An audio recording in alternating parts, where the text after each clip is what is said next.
2 minutes pour comprendre. Aujourd'hui, don du sang, mode d'emploi. Alors, je suis avec le docteur Jamel Benomar. Vous êtes responsable du prélèvement à l'établissement français du sang pour l'Île-de-France.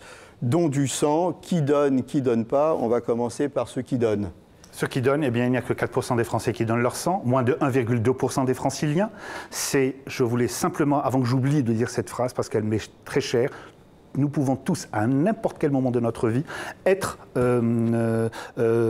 sauvés grâce au don qu'a fait quelqu'un que l'on ne connaîtra jamais. Ce que je veux vous dire par là, c'est que le don du sang en France est anonyme, bénévole et gratuit. Il suffit d'être âgé entre 18 et 70 ans, peser plus de 50 kilos et choisir un lieu où donner son sang.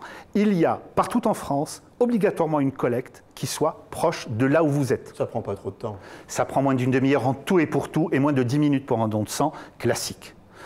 Il faut simplement venir avec une pièce d'identité. Il y a 4 étapes.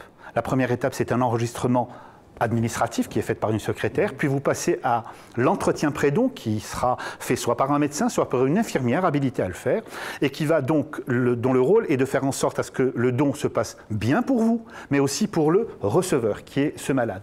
Après, vous êtes prélevé avec une infirmière diplômée d'État, qui n'utilisera que du matériel stérile à usage unique.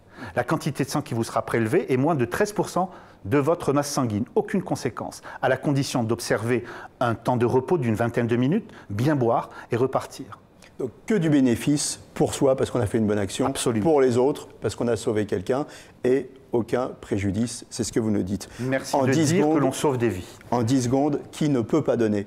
Alors il y a des contre-indications médicales qui sont dites temporaires. Si vous avez une infection actuellement, de la fièvre et une diarrhée, évidemment vous êtes porteur de bactéries ou de virus et on ne va pas les transfuser aux malades. Dans ce cas-là, c'est une contre-indication qui est temporaire. Mais il y a des contre-indications définitives, telles que si on a déjà fait un usage de toxicomanie par voie intraveineuse, etc., etc.